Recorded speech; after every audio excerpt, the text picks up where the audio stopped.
कोई मंगल मूर्ति क्यों कहा जाता है? गणेश जी की मूर्ति कोई मंगल मूर्ति मोरिया क्यों कहा जाता है? जबकि उनका तो अहंकार उनका निशान है ना। इसलिए कहा जाता है कि जो गणेश है वो गण कहा जाता है संगठन को, समूह को। जो देवताओं का समूह है, दिव्य आत्माओं का समूह है, उसे गण कहा जाता है। और गणेश का अर्थ है जो भी गणमान्य हैं,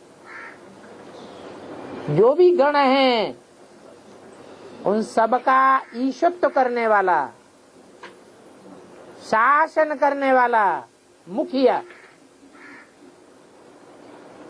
कैसे है मुखिया? जब भगवान बाप आते हैं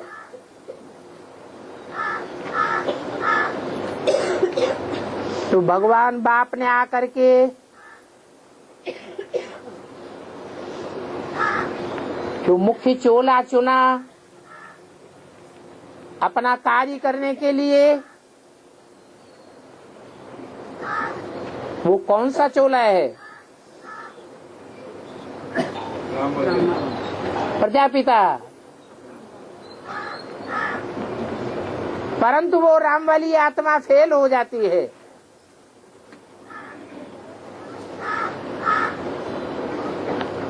शिव बाप का पूरा साथ नहीं दे पाती। उस समय कौन काम आता है? दो माताएं और भी थी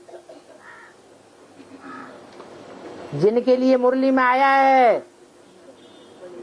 अच्छी अच्छी बच्चियां जो मम्मा बाबा के लिए डायरेक्शन लाती थी, बिल कराती थी, उनमें बाप प्रवेश करते थे, मुरली चलाते थे। आज वो है नहीं। वो बच्चियां भी धोखा दे गई।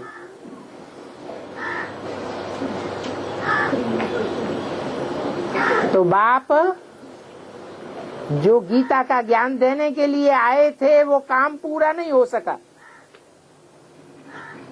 वो कार्य पूरा करने के लिए कौन सी आत्मा काम आई?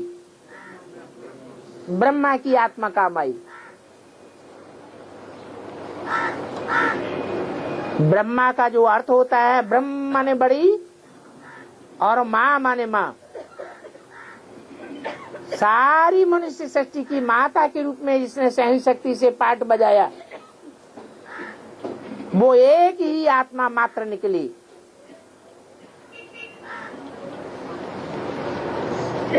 जिसके द्वारा गीता का ज्ञान दिया गया। बल वो गीता ज्ञान था, उसे गीता ज्ञानामृत नहीं कहेंगे। लेकिन अगर गीता ज्ञान ही न होता तो अमृत कहाँ से निकलता? गीता ज्ञान की रचना पहले हुई तो बाद में अमृत बना मंथन के द्वारा।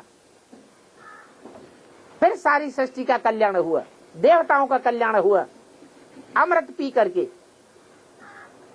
लेकिन वो अमृत भी तब निकलता है जब पहले गीता ज्ञान आवे। तो गीता माता मंगल मूर्ति साबित हो जाती है। इसलिए जब तक उस आत्मा का कल्याण नहीं होता है तब तक सारी सृष्टि का कल्याण नहीं हो सकता। इसलिए मुरली में बोला, एक के पतित बनने से सब पतित हो जाते हैं और एक के पावन बनने से सब पावन हो जाते हैं। ये जो पढ़ाई चल रही है वो पढ़ाई का मुख्य पढ़ने वाला स्टूडेंट कौन है? कृष्ण की आत्मा। सृष्टि रूपी वृक्ष का पहला पत्ता, उसकी पढ़ाई पूरी हुई, समझो सारी दुनिया की पढ़ाई पूरी हो गई। इसलिए गणेश की इतनी मान्यता है।